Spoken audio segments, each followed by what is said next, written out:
And of course, thank you for staying up late with us. We have a great program with you and your latest election results. Now, it's Super Tuesday and we're watching the results of the biggest races tonight. The shocking news tonight, District Attorney Kim Ogg has lost to Sean Tier in the Democratic primary for Harris County District Attorney. We'll get to those details a little bit later. But now this, both President Joe Biden and former President Donald Trump have won their primaries as expected here in Texas. 1,215 delegates are needed to win the Republican nomination. So far, former President Trump is leading with 393 delegates. Nikki Haley is trailing far behind, 47 delegates. Joining us tonight to talk about it, conservative attorney Kevin Fulton, Texas State Representative Ron Reynolds, who won his primary tonight. Congratulations. And University of Houston downtown professors Dr. David Branham and Dr. Dietrich von Biedenfeld. So, Dr. Branham, first of all, any surprises when we talk about the presidential election and Trump and Biden here in Texas on this Super Tuesday? Really no surprise at all.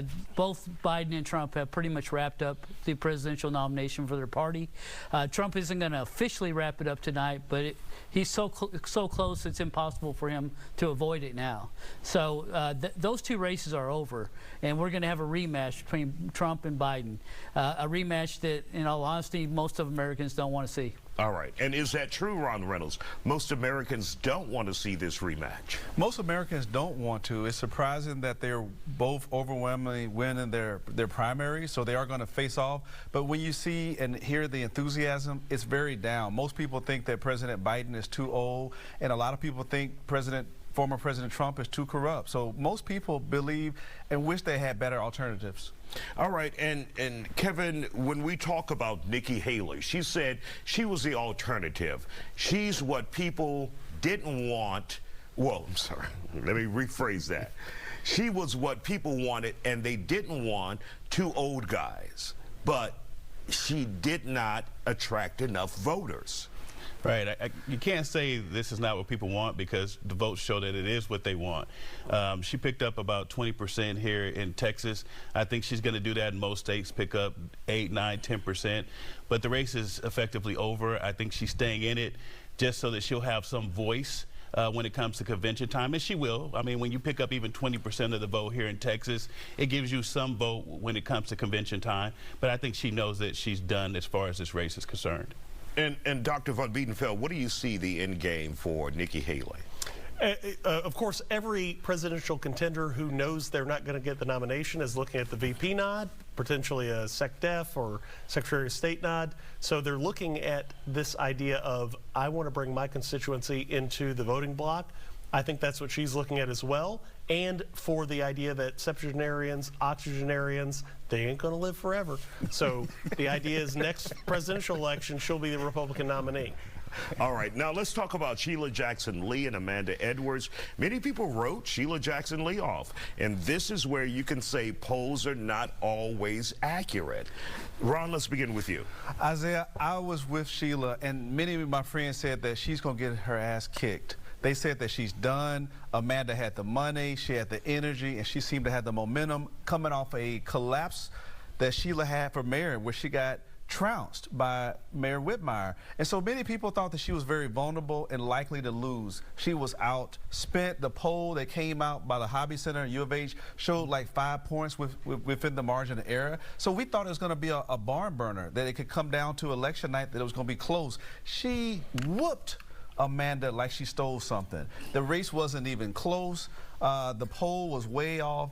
I think this shows that the Democratic base that Sheila has in the 18th congressional district, they love her. There was no Republicans that were voting likely in the Democratic primary. There was no independents. These were her hardcore voters. And those are the people who don't participate in polls. They don't participate in polls, many of those people. So this shows that polls don't always get it right.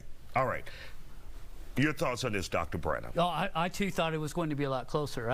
I thought when I saw the poll from the Hobby School of Public Policy, I saw that Amanda Edwards was a little bit behind, but there was a lot of people who didn't know who she was in that district. I mean, she's been in Houston for a while as an elected official. So I thought she had momentum. I thought it was going to be really close. But as Ron said, It doesn't matter what people outside of District 18 think of Sheila Jackson Lee. The people inside like her, and Yeah. you know, and this has happened before with Jarvis Johnson. It happened before, and she proved it again that she's resilient and she's going to survive. And before we get to the district attorney's race, Sonora, we want to talk about Ted Cruz and Colin Allred in that race. Dr. Von Biedenfeld, your thoughts on this? They will face each other off.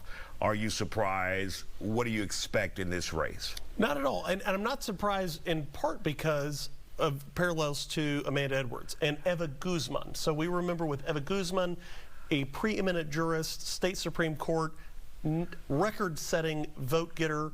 Amanda Edwards in her city council race, record-setting vote getter. And now she's being trounced by Sheila Jackson Lee. I thought it was going to be a lot closer, like Dr. Branham. And Ted Cruz, when you look at it, you're like, wait a second, this guy's Canadian. He's Cuban. He's not part of our demographic, but he has consistently won. And so when we look at these ideas and the next Cruz, you know, it's going to be him again, his Solicitor General contacts, his Heidi contacts, and so forth. It's going to be another victory. And it doesn't necessarily have to make logical sense because the IQ and the EQ don't have to align. All right.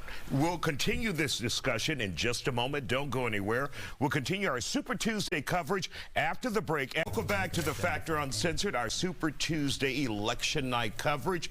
Let's talk about now Kim Ogg, the current district attorney, and her competition, or the one who ran against her, Sean Tier, her former assistant district attorney, who said, I will run against you. And here are the numbers now. Wow. Ooh. Wow, just mind-blowing. Sean Tier with 78%, Kim Ogg, the current incumbent, the district attorney, at 22. Dr. Branham, what the hell happened here?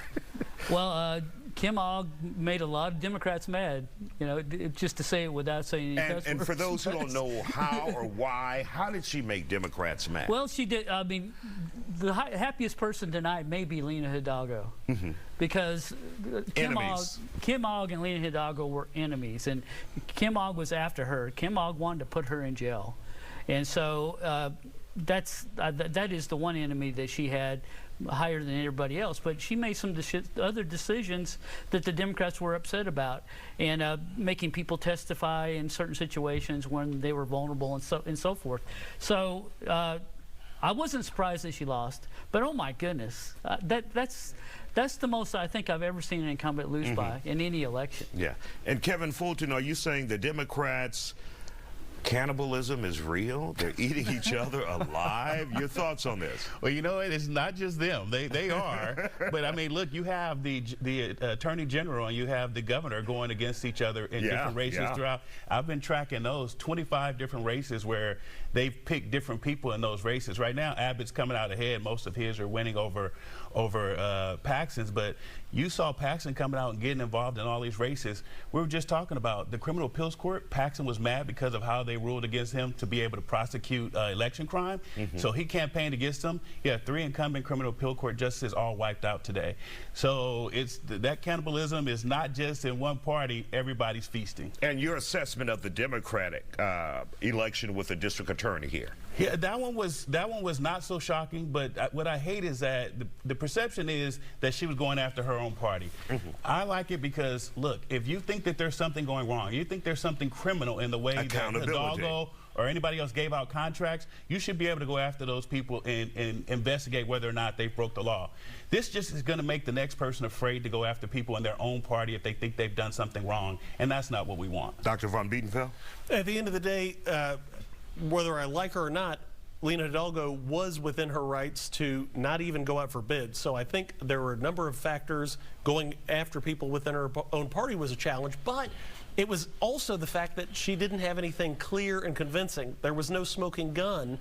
And so once that investigation was meted out, Kim Ogg did not have anything strengthening other than a partisan bias, and she didn't draw enough Republicans in with her perception of being a Republican plant, basically, with some Democrats. And so she didn't have people on the Republican side coming into the Democratic primary to vote for her, and she didn't have Democrats on her side. So this was very expected. The margin, I think, with Dr. Branham, I agree, way wider than anything with incumbents, but it does send a signal, which is if you don't have an enemy of my enemy is my friend signal in your party, leave it alone. Representative Ron Reynolds, your thoughts on this really quick, I think this was a shellacking. I mean, Kim Ogg went after Commissioner Rodney Ellis for some damn art. Okay, you remember that? It was a big to-do about nothing, wasting taxpayers' dollars. So she was doing the Republican bidding. This was Democrats saying she's not one of us.